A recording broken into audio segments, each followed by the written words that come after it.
You guys can do this. You guys are creative. Just have fun and play. And welcome back to my channel. My name is Kim. We're on day 7. We're done, say 7 of 10 projects, 10 days. And we are going to be using our Creative Kit supplies.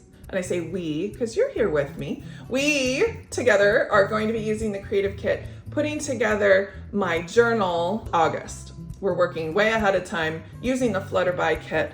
There's not many things left. I'm not joking here. So this is the Creative Kit supplies I have left.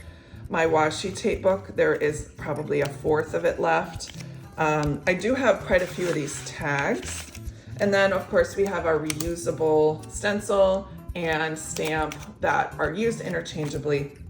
So let's talk about what we're gonna do today. So of course I've got my plain dot grid journal. This is just from Planner Perfect.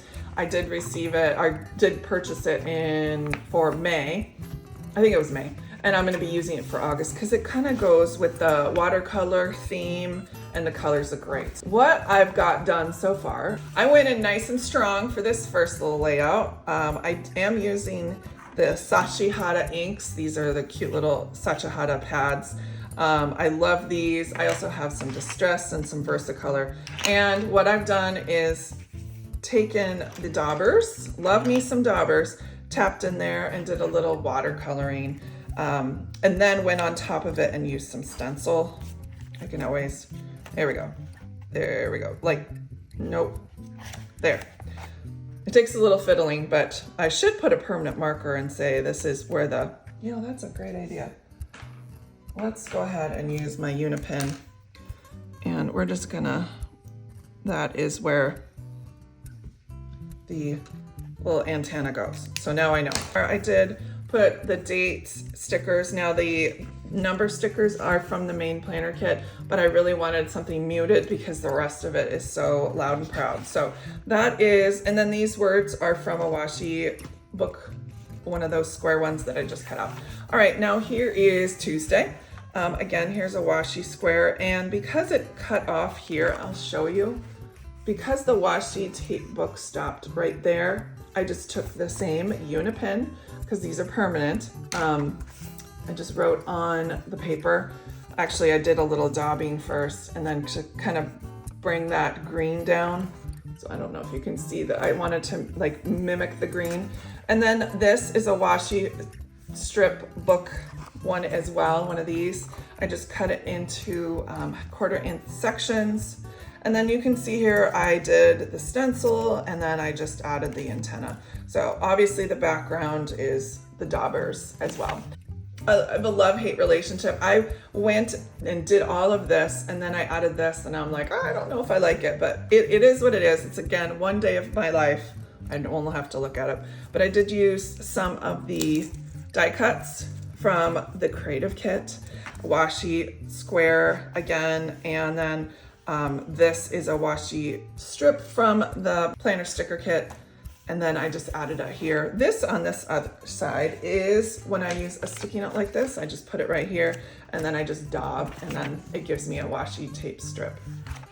Here is the same kind of concept with the washi strip up top. I love how like textured it looks because I didn't want it to be all the same color, so I just did highers and lower spots, and you can see from sticky note, you just put 2 sticky notes just like this, dab, dab, dab. And all of these dabbers and supplies like the Unipins, all will be in my Amazon storefront. Down here, again, I did a background of a dauber in this color, and then I put some of the PET stickers. All I did was stick one, and then I cut it off, and then I just kept going. This is actually only 2 stickers. 2 very large stickers. Next page, same concept with using the PET stickers. I just put one down, sliced it off. You'll see that this guy's head is over here. His wing tip is over here, like things like that. So you can see I've got a middle, but I wanted to balance it out with some, again, some dauber ink swipes here. And then I have my Saturday down here. This one was just 2 die cuts, a square of washi, and then some leftovers from this. So you're like, Kim, I don't know where to put the stuff on the blank page, right? So this is one of the conundrums crafters come up with. It's called blank page syndrome. It's like, dun, dun, dun, I have a blank page. What am I gonna do? I have no idea where to start. Well, let's use the tools that we have. That's the whole point of my channel, is using creatively what you already have. Well, I already have this booklet. If you get the main planner kit, you know that you get an insert if you choose to.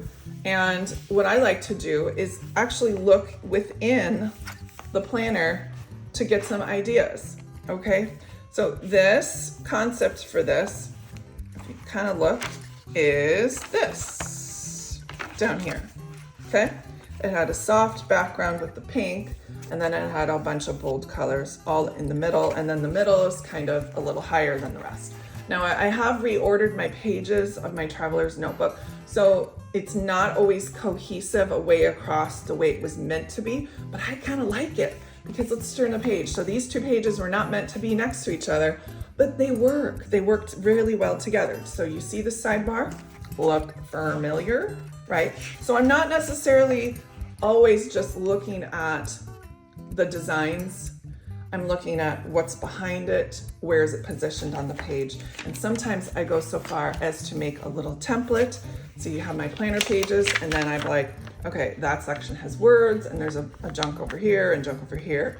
Do you see what I mean? So if you get stuck, just come through here with a sticky note, draw some pictures, and get inspiration from what we already have. The inspiration first, so you see this dark and then the light. That concept I tried, and again, this is all just trying, I'm not an artist, tried to replicate up here with the darker butterflies to the lighter ones. Did not execute it as well as I wanted to, but you know what? One day in the life of my planner is not gonna kill it. So today, we have Sunday, and that is what we're going to do and work on today. And I wanna make sure that I use the stencil within this. I think it's gonna look great. I have an idea in my head. I just need to execute, which is 90% is the hard part. So I'm gonna go ahead and start with some background. I've really been feeling successful with lighter backgrounds. When I did use this, I used way too much ink and way too much color, and I felt like it was too busy. So I'm gonna take my sticky note yet once again. It's about 1 inch from the top. If you measure it with Cocoa Daisies, theirs is about 1 inch. And that does include the strip to divide that they have. That's looks like washi, but it's really just ink. So there's different stamping techniques. I take my dauber and I daub, or I take my dauber and I swirl. Depends on what you want. And if you want a place that's darker, you just obviously go over it with more ink. Or so sometimes I like the watercolor look that has like an edge that's defined. I kind of roll my dauber slightly like that, and then I roll the dauber onto here, and it gives like a darker appearance. You can see it better with darker colors. All right, so I'm gonna do something like this. And it's okay to leave white spots. We can always go back and fill them in later if we don't like them. I'm not going to do a line over here.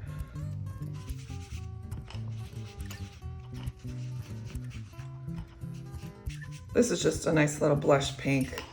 You can obviously do this with any colors, but you can see I have really not tried very hard, and I have some color on my background, and I love the line. I'm happy with it. All right, so now what I'm thinking about doing is using my stencil and using just one side of it, and then putting a date in between, and then the other side of the butterfly. So I'm gonna actually use this stamp first. Again, you just take your stamp off. If you haven't used your stamp before, just go ahead and rub it with your finger. It's called priming. You just want to get the initial, factory goo off. It just really helps make the stamp stand out a little bit better. I'm gonna go ahead and ink it up with this gray, because I was thinking, gray looks way better than black with this kit. If you don't want to use sticky notes because you feel like you're wasting all that ink, go ahead and grab some sticker paper. And I did this for using around the edges. And you can actually, when you get done, cut this out and use it as stickers in your planner. I still might, but actually I have a long way to go here. Let's do right there. I want to make sure he's nice and square and completely and totally halved. All right, that looks great. I don't mind.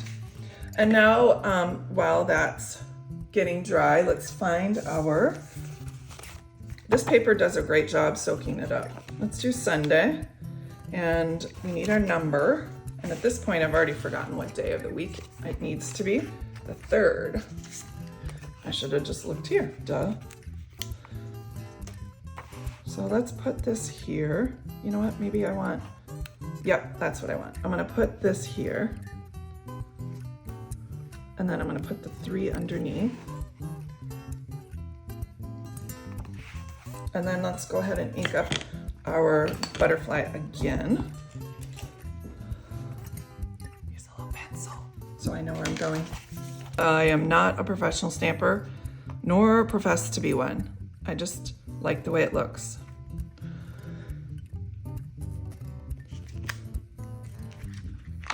That's cute. I like that. That looks great. So I don't want a whole lot. And you could do multiple colors. Super easy way to add some color. We could do the tips on that color and then come back in with a darker color in the middle. If you're afraid of getting onto the other side, you can just go ahead and cover that up with a sticky note. All right, there's our beautiful Sunday with that. Now I want to just kind of extend this line from here over. So I'm just going to use some sticky note, and I probably will use that same pink.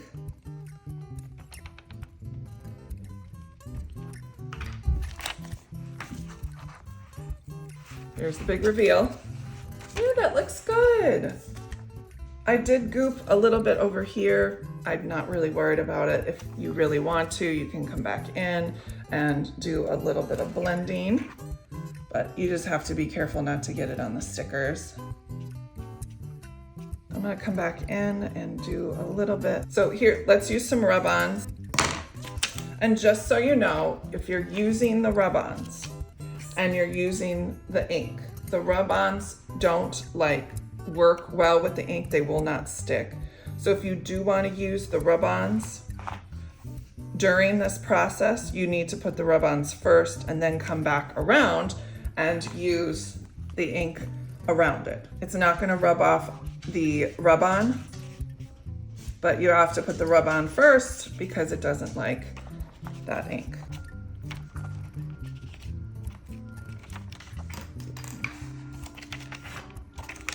I am really happy with the way this turned out. And look at that, we are all done. I think it turned out wonderfully. You guys can do this. You guys are creative. Just have fun and play. Feel free to subscribe and like. I'd love to have you back for day 8, 9, and 10. 3 to go. Thanks so much again for joining me. I'd love to see your creations too. Make sure you share them and tag me on Instagram if you feel so inspired. Let's keep creating together. Thanks everyone. I'll talk to you soon. Bye.